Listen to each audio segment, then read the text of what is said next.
Mesdames et messieurs, bonsoir à tous et bienvenue à cette grande édition du journal sur Amen Télévision, la télé autrement.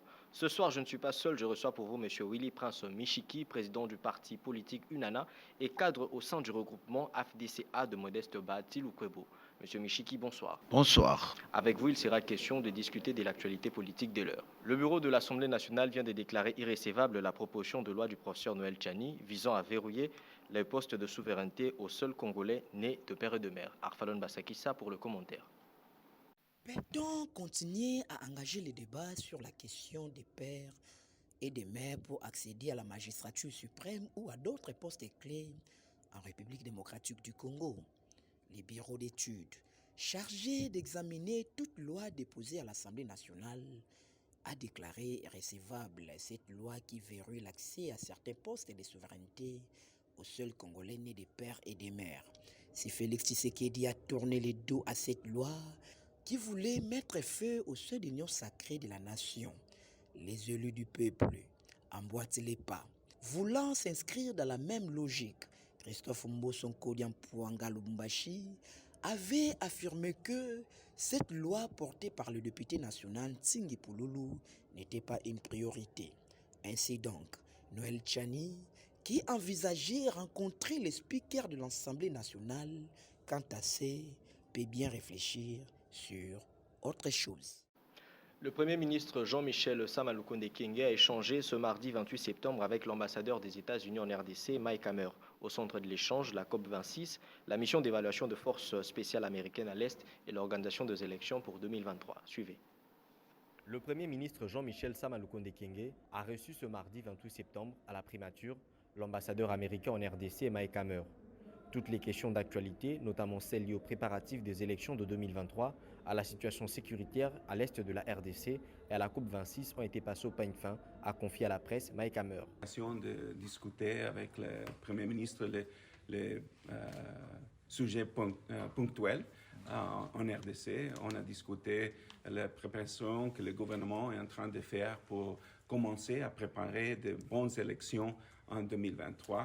Aussi, on a parlé de la priorité très importante pour la préparation de la COP26, une réunion, un sommet très important de l'environnement. Comme vous savez, que les États-Unis est bien impliqué dans notre partenariat privilégié pour faire avancer la paix et la prospérité, mais aussi la préservation de l'environnement.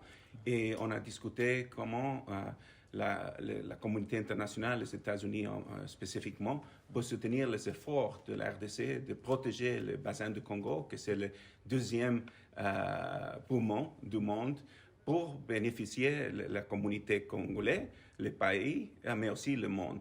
Et aussi, on a discuté en général l'importance de la liberté de presse. Merci pour votre travail. La préoccupation de temps en temps de le problème qu'il y a qui menace la presse.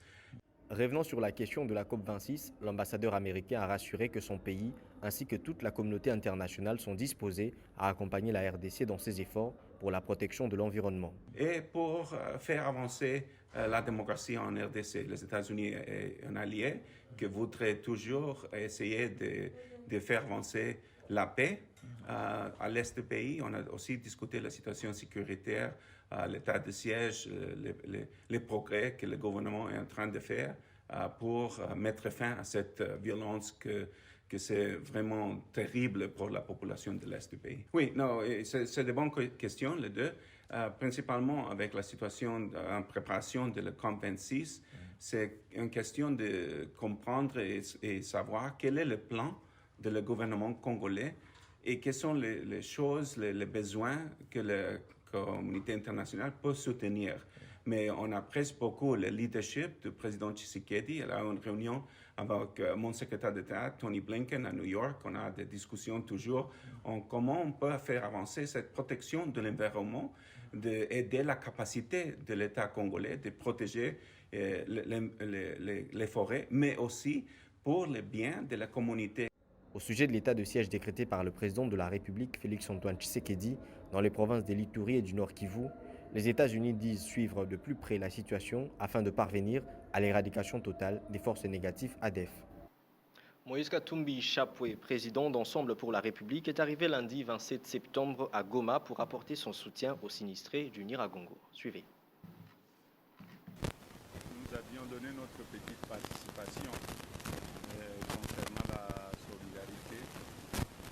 Avec nos frères et sœurs du Katanga, il y a eu une contribution de plus ou moins 300 000 $ que nous avions donné.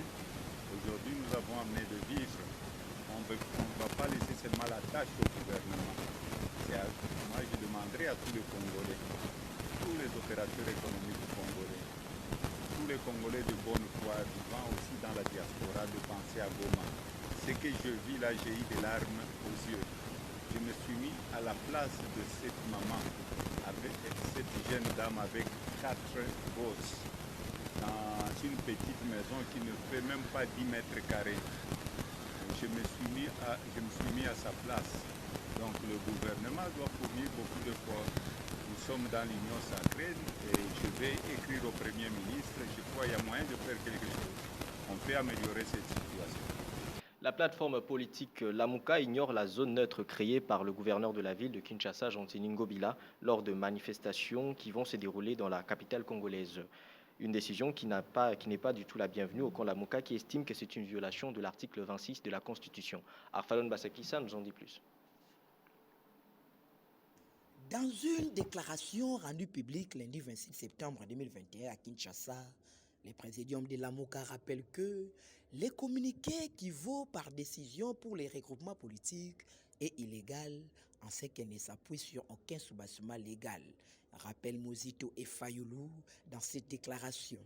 Gentini Ngobila Mbaka est pointé du doigt.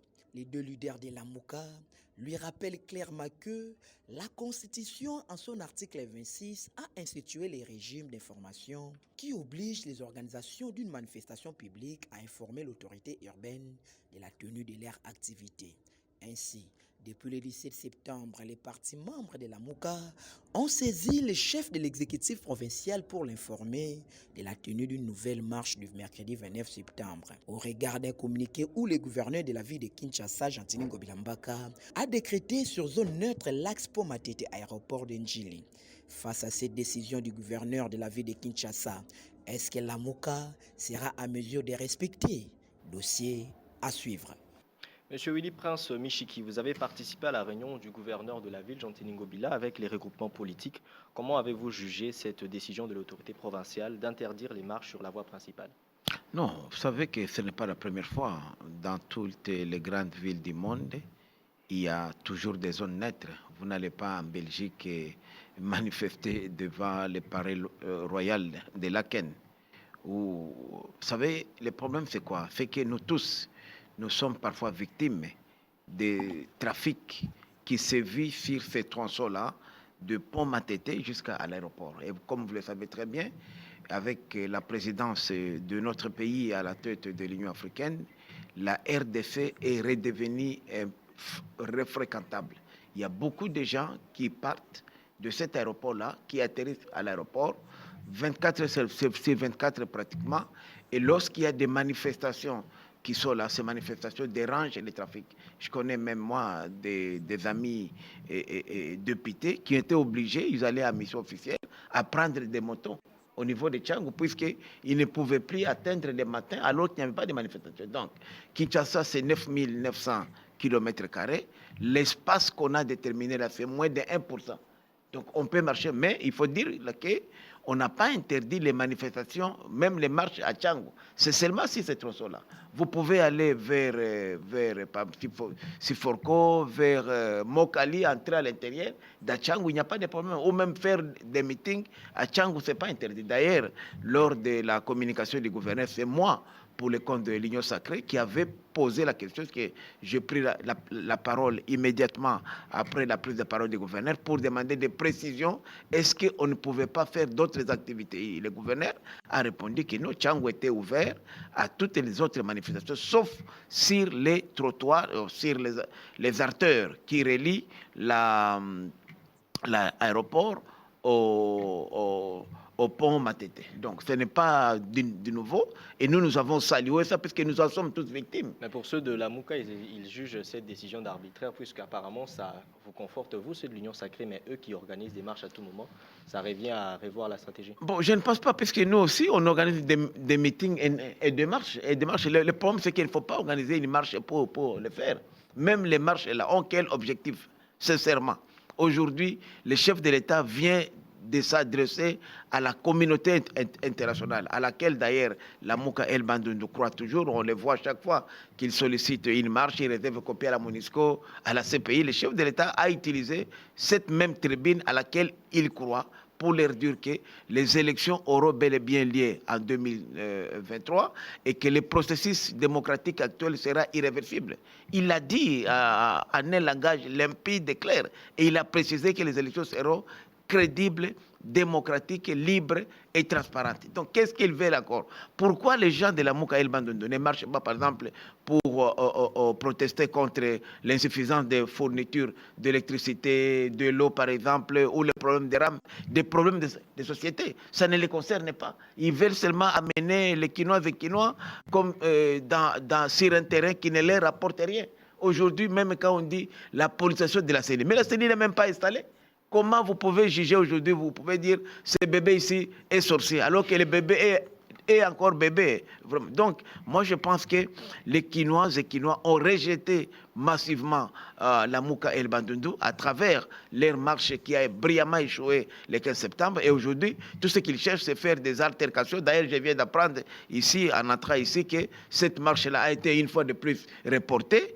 Et après concertation avec les autorités urbaines, et qu'ils comptent maintenant faire un meeting le 9 septembre, le 9 octobre. J'ai dit, ce n'est pas facile de faire une marche dans la ville de Kinshasa, une ville de 15 millions d'habitants. De temps en temps. Oui, mais il le faisait avec nous. Martin, bon, Mouzito, il vient de la Kabylie, mais Martin faisait des marches avec nous. Et il connaît comment on fait des marches. On ne fait pas une marche sur un point donné. Nous, quand on faisait des marches, je me rappelle la dernière marche qu'on a fait au niveau des rassemblements et des forces politiques et sociales, puisque moi, je m'occupais de l'ex-district de Lukunga. Et la veille, nous étions chez Martin, à Fadenhouse. On avait 42 point de départ dans la ville, à tel point que même la police était dépassée, ne savait pas où étouffer la marche. Mais une marche que vous faites sur un point donné seulement, sur une ville de 9900 km², alors donc ce n'est pas une marche. Ce qu'ils cherchent seulement, les amis de la Mouka, ils croient avec cette démarche-là, ils vont bloquer les institutions, d'autant plus que la stratégie de la Mouka El Bandundu, c'est d'empêcher les élections, de créer des blocages qui vont nous amener vers un dialogue éventuel, et le dialogue va nous amener vers un glissement, et le glissement, naturellement, nous les amènerait à former un gouvernement d'union nationale de transition avec nous.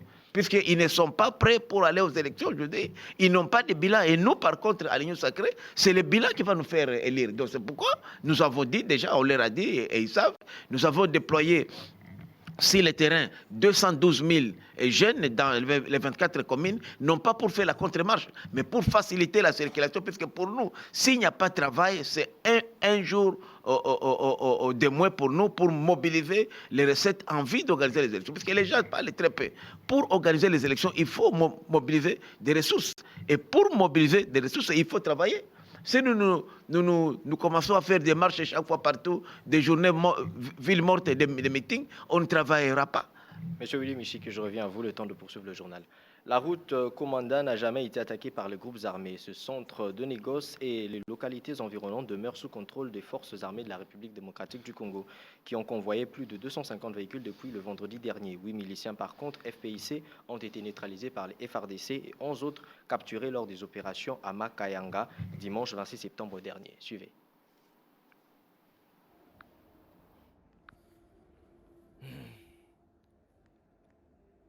L'espace Bikapi n'était pas de taille pour contenir le membre de la GGL qui était compté par milliers. Là, elle part dans je rends rapidement. Laissez-moi le temps de rendre. La première édition du Forum international des femmes africaines s'est ouverte depuis le lundi 27 septembre dernier à l'hôtel Venus, placé sous les thèmes le leadership et la participation des femmes africaines au poste de prise de décision pour le développement socio-économique de l'Afrique. Suivez.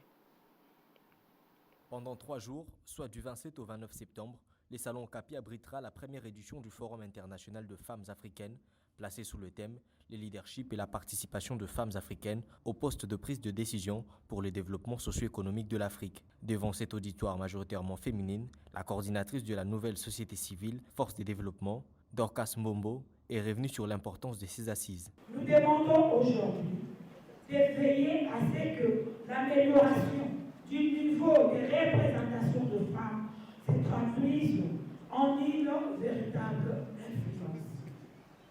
Au sein du gouvernement, dans les entreprises et dans d'autres domaines, afin que vous puissiez donner aux femmes la possibilité d'apporter leur pleine contribution au développement, à la vie politique, économique et sociale de l'Afrique. Invitée des marques à ce forum, la ministre près du président et celle de personnes vivant avec handicap, Irène Issambo, ont porté la voix du gouvernement en rappelant l'engagement du président de la République à soutenir la femme congolaise. Puisqu'aujourd'hui nous parlons de la femme africaine, je voudrais vous dire qu'en République démocratique du Congo, nous avons un allié de taille. Parce que le combat de la femme, j'étais heureuse ce matin lorsque nous avons suivi la scénette qui a précédé son adoption. Il y a la femme qui nous a dit, nous femmes, réveillons-nous, mettons-nous debout et réunissons-nous pour que nous puissions combattre et que nous puissions gagner les combats par rapport à l'homme.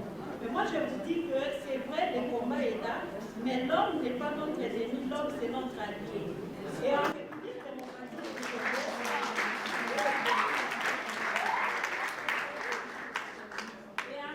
démocratique du Congo, je peux vous assurer que nous avons un allié de taille. Et l'allié de taille, c'est notre président de la République, le président Félix Antoine. Partenaire à ces assises, COGEP International, représenté par Maître Georges Kalonji, a réaffirmé sa volonté d'assister la femme africaine et congolaise en particulier. Vous savez que COGEP accorde beaucoup d'importance à la femme et là où la femme a une activité, COGEP doit l'accompagner. Et nous travaillons en étroite collaboration avec FIFA pour la promotion de la femme. Voilà pourquoi nous avons voulu participer à ce forum international pour la femme africaine. Yvette Kitenge, présidente de la Synergie des femmes, s'est montrée optimiste à l'issue de 3 jours de ce forum. J'ai tenu à participer à cette activité parce que nous luttons pour la promotion de la femme. Notre combat principal, c'est de faire participer la femme aux postes de prise de décision.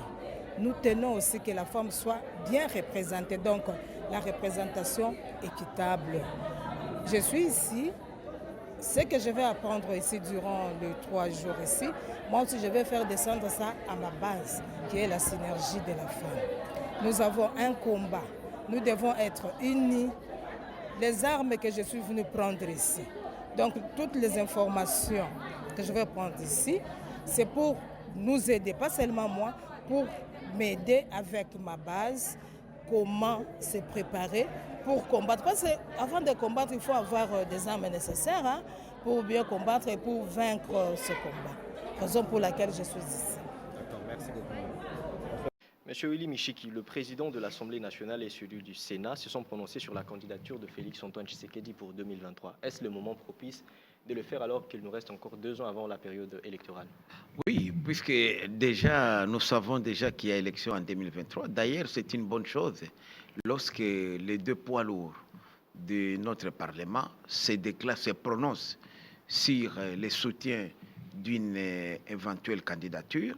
Cela, aujourd'hui, devrait rassurer les gens qu'il y aura bel et bien élection, puisque le Parlement a quand même un poids important sur l'organisation des élections, même si ce n'est pas lui qui l'organise en tant qu'institution. Mais le fait que ces leaders-là se prononcent, mais ici, c'est aussi un message clair à tous les autres partenaires de l'Union sacrée pour dire qu'il est temps aujourd'hui de se prononcer, puisque l'Union sacrée doit connaître une purge. On ne peut pas être dans l'Union sacrée, on n'a pas une vision commune sur l'avenir.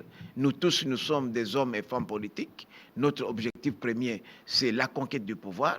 Nous aurions bien voulu aller en 2023 avec cette Union sacrée, avec des candidatures uniques à chaque poste, de façon que nous puissions déjà aujourd'hui envisager comment gérer 2023 à 2028. Mais avec cette allure, l'Union sacrée n'étend-elle pas à devenir un peu ce que l'FCC était hier? Non, pas du tout, puisque l'Union sacrée, au contraire, voudrait aujourd'hui être purgée. Nous devons savoir les gens, parce que vous savez, la plupart de nos collègues ont adhéré dans l'Union sacrée par engouement. très peu de jeunes avaient une vision de l'avenir. Et lorsqu'on a commencé même à matérialiser aujourd'hui cette vision de l'Union sacrée, il y a certains d'entre nous, il faut le dire la vérité, qui se sentent frustrés, qui ne croyaient pas aujourd'hui qu'on pouvait frapper. Vous savez, au FCC, c'était Madame la Marquise, tout va bien, c'était l'intolérance, c'était la mauvaise gouvernance, mais ici, c'est différent. L'Union sacrée est en train de frapper dans sa propre famille. Vous avez vu, la plupart des ministres, même arrêtés, des mandataires, sont de l'Union sacrée. C'est-à-dire que le fait d'être de l'Union sacrée ne vous donne pas une immunité. Donc tout le monde est mis sur le même pied d'égalité. C'est comme ça qu'au niveau de l'Union sacrée, il y a vraiment imminence que nous puissions mettre en place une charte qui va régir de l'Union sacrée, qu'on sache qui est à l'Union sacrée et qui ne l'est pas. Les cas qui se passent aujourd'hui, par exemple, à l'Assemblée nationale, moi, ça me révolte personnellement. Il y a une loi, nous avons demandé que le gouvernement a demandé les projets de loi d'habilitation. Au niveau du Sénat, puisqu'avec la sagesse du président du Sénat, le professeur sénateur Bahati Modeste Lukwebo, ce projet de loi a été voté presque à l'unanimité. On l'a envoyé pour seconde lecture en deuxième chambre. L'Assemblée nationale ne l'a pas voté, disant qu'il doutait du président Tshisekedi, il doutait du gouvernement, que le gouvernement puisse s'accaparer du pouvoir. Alors moi, j'ai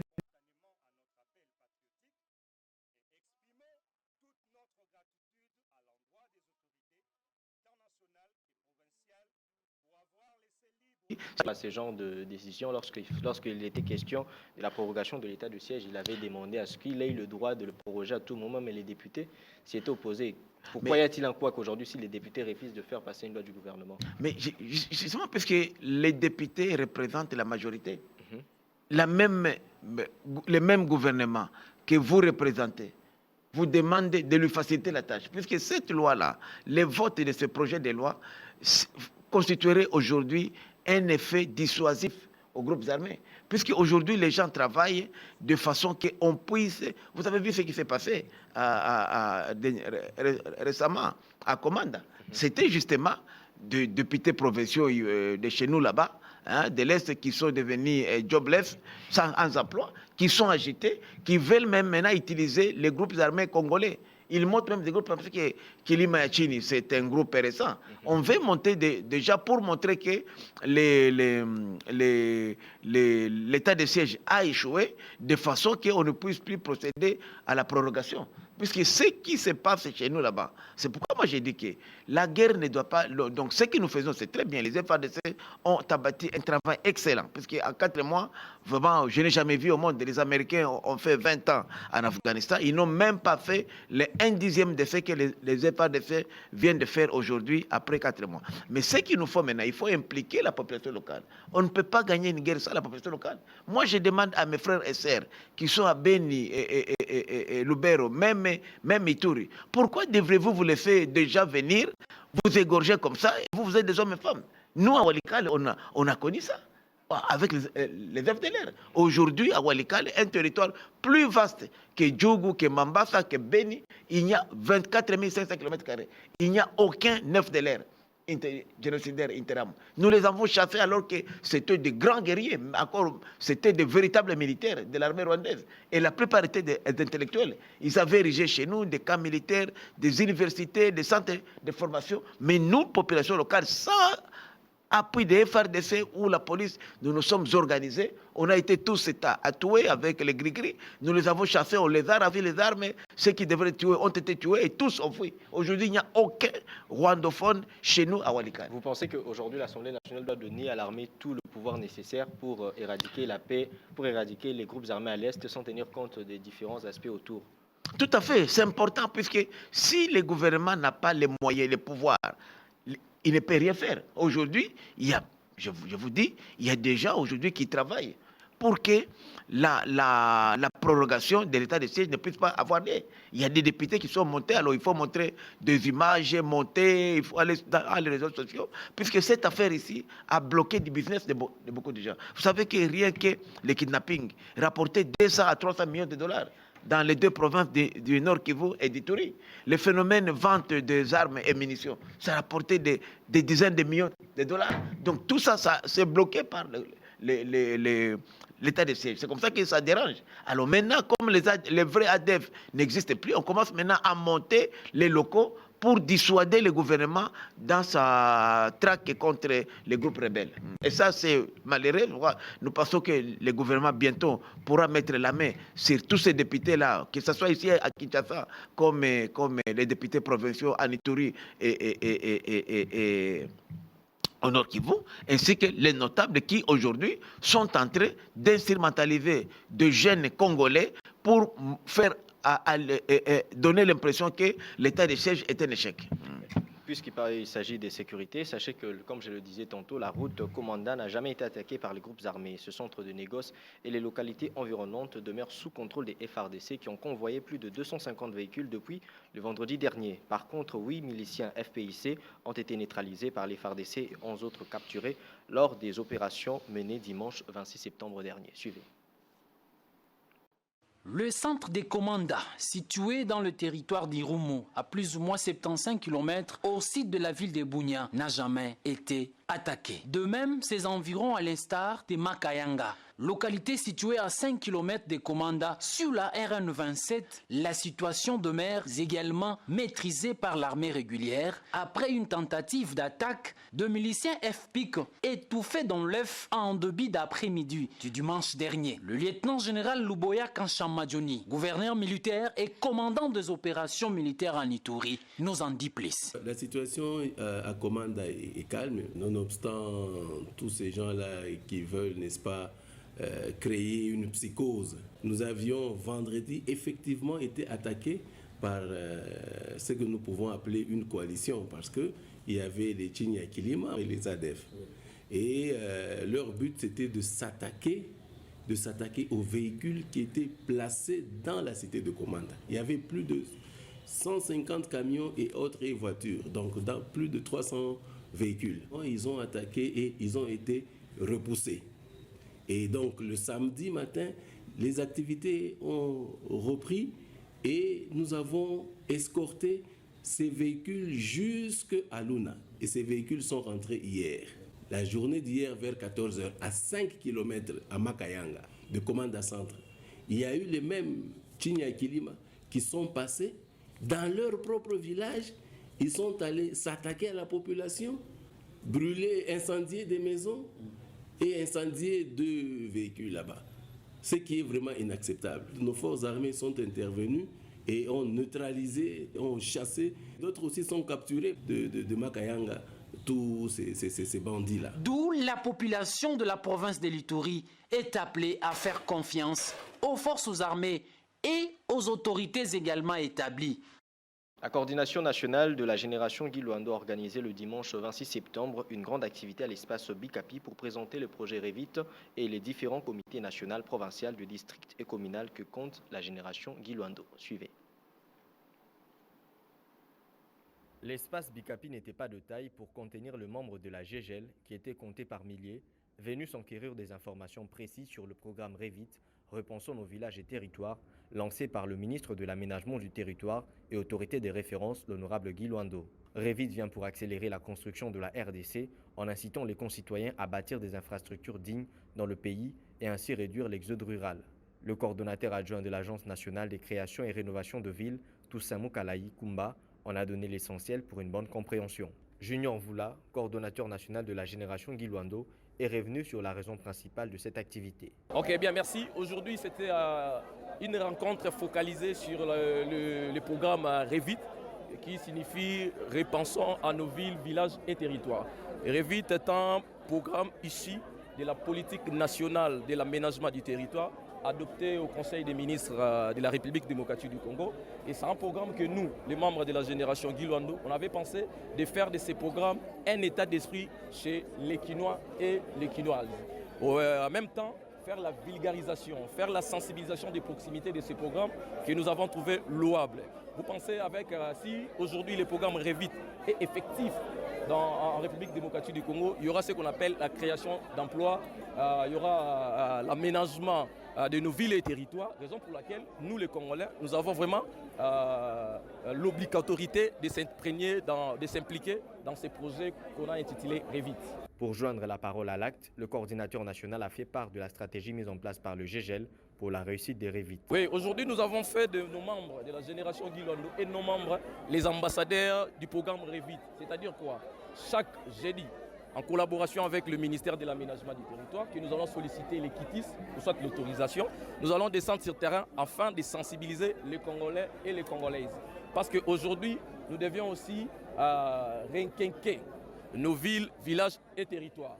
Chaque Congolais a aussi une part de responsabilité. La secrétaire générale provinciale de la génération Guy Luando et ambassadrice du programme Revit, Jolie Boloa, a rassuré que plusieurs moyens seront mis en œuvre pour réussir le pari de la reconstruction de villages et territoires en RDC. Nous accompagnons depuis longtemps par des descentes sur les terrains, par des travaux d'assainissement. Nous sommes des modèles.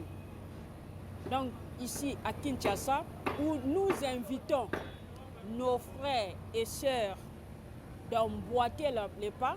Donc l'heure est venue pour nous accompagner cette vision du président de la République pour que nos villes et nos villages puissent devenir bien assainis et bien urbanisés. Nous allons aussi organiser des panels, des conférences, tu vois, pour que tout le monde puisse prendre conscience.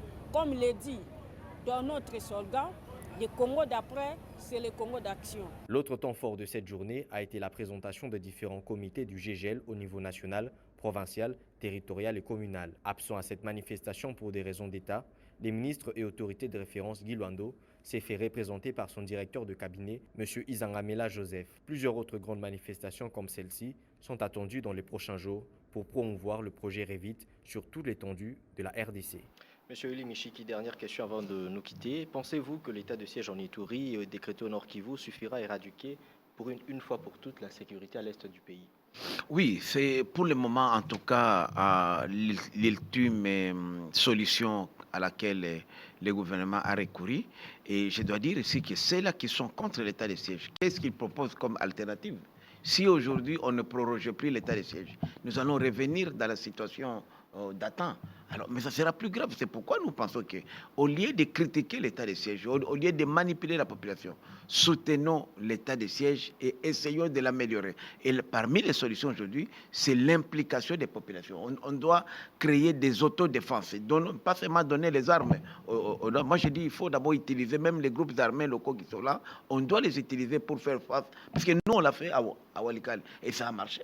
Alors pourquoi ne pas aujourd'hui, puisqu'on ne peut pas gagner une guerre contre tous ces bandits-là si on n'a pas l'implication ou la complicité des populations riveraines. Il faut que les populations-là, moi je dis, les gens qui viennent, qu'ils soient étrangers ou qu'ils soient nationaux, ils ne peuvent pas être plus forts que quelqu'un qui habite chez soi. Moi, tu me trouves chez moi à la maison, tu ne peux pas me déstabiliser, parce que je connais tous les coins de ma parcelle et tous les coins de ma chambre, donc je suis mieux placé pour résister. C'est pourquoi j'insiste qu'il faudrait qu'au niveau de l'armée, qu'on puisse impliquer non seulement les notables, mais les jeunes surtout, puisque ce sont les jeunes plus qui sont facilement à utiliser. Vous savez, cette histoire ici de VDF, c'est vraiment un monstre à plusieurs têtes. Hein. C'est vrai qu'il y a beaucoup de gens qu'on appelle les Bakonjo. Ce sont en fait des Nandes, mais qui se sont retrouvés depuis des années, des générations en